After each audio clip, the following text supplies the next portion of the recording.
बिस्मिल्लाहिर्रहमानिर्रहीम। आस्तान नालिया शरकपुर शरीफ से मियाँ जलील अहमद शरकपुरी हाज़िर हूँ और आज शरकपुर शरीफ से एक सहाफ़ी हज़रात तशरीफ़ लाए, उनसे भी कुछ इस्तिफ़ादा करने का मौका मिला। तो कुछ जो गुज़ारिशात काफ़ी देर से करनी चाह रहा था, सोचा कि आज हम अपने लीडरान जो कौमी लीडरान हैं उनकी खिदमत में कुछ गुज़ारिशात पेश करें कि जिस बना पर हमारी जो कौमी सियासत है वो इस तरह का शिकार है और अवाम भी उसके ऊपर परेशान है। देखिए, सबसे पहली चीज़ तो ये है कि जो इंतखाबी इस्लाहात हैं, तमाम कायदीन से गुजारिश है कि इसके ऊपर संजीदगी से काम इज्तिमाई तौर पे होना चाहिए, कतई नज़र इसके कि किसी के साथ क्या इख्तलाफात हैं और किसके ख़िलाफ़ मुकदमात हैं और किसके ख़िलाफ़ नहीं हैं। सभी इस मुल्क के रहने वाले हैं और वोट का जो हक़ है, मैं तो कभी इसके ऊपर कन्विंस नहीं हुआ, अमेरिका बरतानिया हो या पाकिस्तान जैसा आम मुल्क हो, कि एक प्रोफेसर पढ़े लिखे और नेक आदमी का वोट भी वही कीमत है और एक चोर उचक्के और बदमाश के वोट की भी वही कीमत है। चीफ जस्टिस ऑफ पाकिस्तान के वोट की भी वही वैल्यू है और एक चीफ जस्टिस के चौकीदार की वोट की कीमत भी वही है। ये असूलन तो ये ठीक नहीं है, लेकिन फिर इसका क्या हल है, किस तरीके से पोलिंग हो कि सब राय लोग ही राय दें, ये भी कोई आसान काम नहीं है। थिंक टैंक्स को बैठना चाहिए, सब राय लोगों को बैठना चाहिए, इसके ऊपर गौर व फिक्र करना चाहिए। लेकिन फ़िलहाल जो मैं गुजारिश करनी चाहता हूँ, इसका एक आम सलूशन ये है कि वोट को कंपलसरी कर दिया जाए। चौक चौराहे में बैठ के लोग तनकीदें तो करते हैं, लेकिन इलेक्शन वाले दिन वोट डालने सारे नहीं जाते। किसी हल्के में भी 40, 45, 42 या 50% से ज़्यादा कास्टिंग नहीं होती। ये 50% बंदे कौन हैं जो किसी न किसी पार्टी के साथ रब्ता रखते हैं, उसके मेंबर हैं या कैंडिडेट्स के ज़ाती दोस्त हैं। अगर किसी हल्के में 10 कैंडिडेट हैं, 5 कैंडिडेट हैं, तो उनके साथ जो वाबस्ता लोग हैं वो वोट सारे भी अगर डालें तो ये सारे वोट भी 50% से ज़्यादा नहीं बनते। इसका मतलब क्या हुआ कि 50% वो लोग हैं जो किसी तरीके से भी कन्विंस नहीं हो सके, तो उन्हें अगर कानूनी तौर पे हम पोलिंग के ऊपर लेके आएंगे तो वो सही राय देंगे। किसी बरादरी की वजह से, किसी दोस्ती की वजह से, किसी पार्टी के मुतासर होके, इश्तहारात दे के या पुलाव की प्लेट खा के वो वोट नहीं देंगे। वो वोट देंगे, फिर जब जाना ही है, वोट देना ही देना है, तो फिर वो सही बंदे का इंतखाब करेंगे। वोट को कंपलसरी कर दिया जाए। अब वोट कंपलसरी करने का क्या तरीका है कि जो वोट नहीं डालेगा जनरल इलेक्शंस में, उसका शनाख्ती कार्ड कैंसिल कर दें।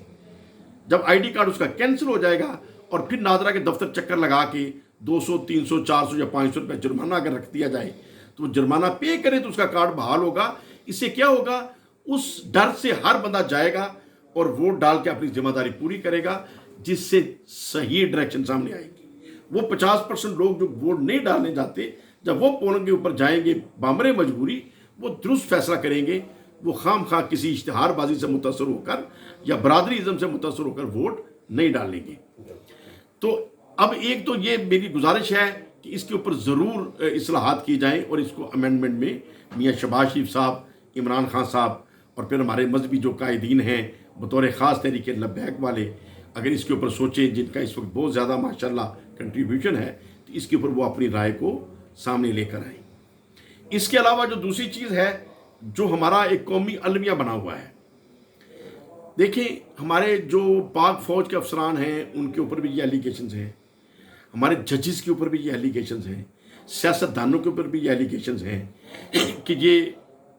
इनमें अच्छे लोग भी हैं, बहुत अच्छे लोग भी हैं और लूट खसूट करने वाले भी लोग भी हैं, और फिर लूट खसूट करके ये मुल्क से बाहर चले जाते हैं। मैं चूँकि बुनियादी तौर पर इकनॉमिक्स पढ़ा हूँ और फिर अपना बजट भी मैं खुद बनाता रहा हूँ ज़िले का, और थोड़ा सा बजट मेकिंग को मैं समझता हूँ, लेकिन उस आम निगाह में अगर मैं देखूँ कि एक बंदे ने मुल्क की चोरी की, किसी का चोरी किया, टैक्स चोरी किया, कुछ भी किया, लेकिन वो चोरी का पैसा दोबारा पाकिस्तान के अंदर ही इन्वेस्ट अगर कर दिया,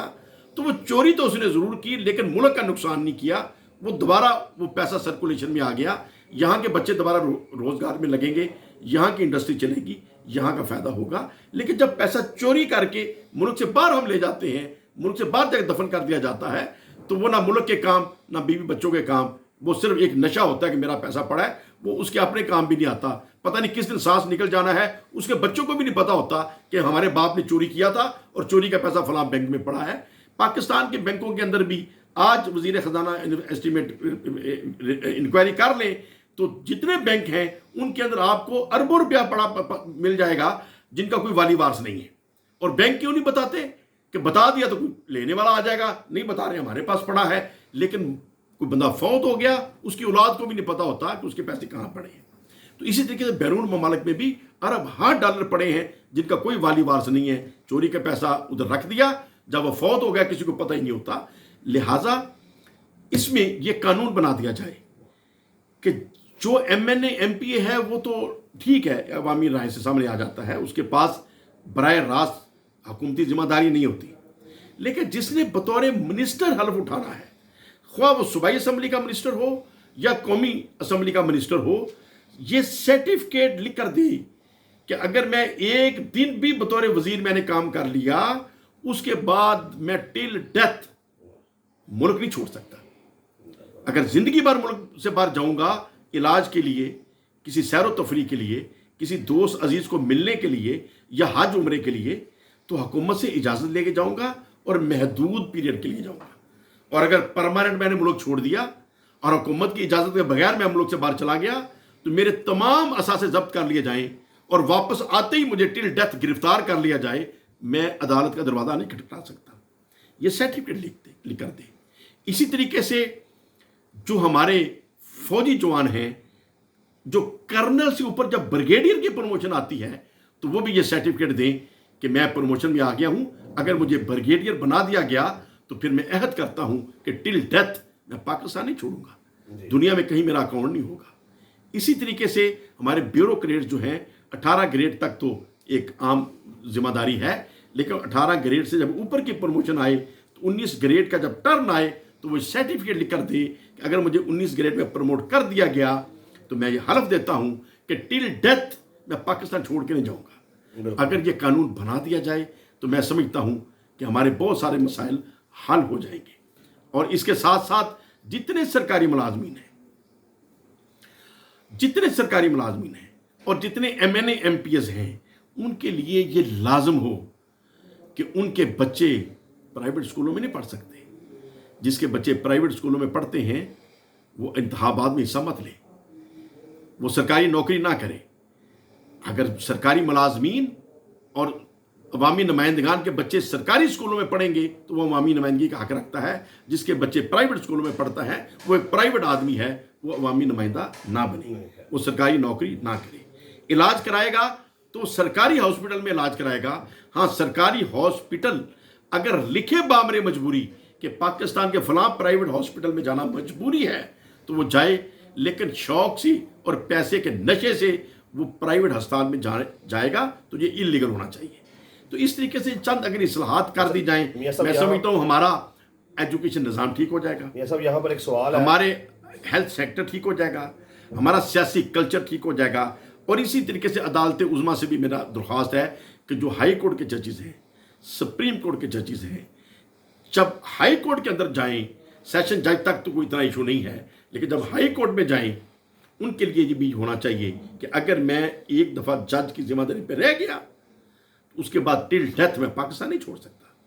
نہ میرا بار اکاؤنٹ ہو سکتا ہے، نہ میں بار کبھی جا سکتا ہوں۔ اگر گیا تو حکومت وقت کی اجازت سے جاؤں گا اور محدود پیریڈ کے لیے جاؤں گا۔ تو یہ چند اصلاحات کئی دفعہ دماغ میں گھومتی رہیں۔ میں نے صوبائی اسمبلی کے اندر بھی ایک قرارداد جمع کرائی ہوئی تھی، بدقسمتی سے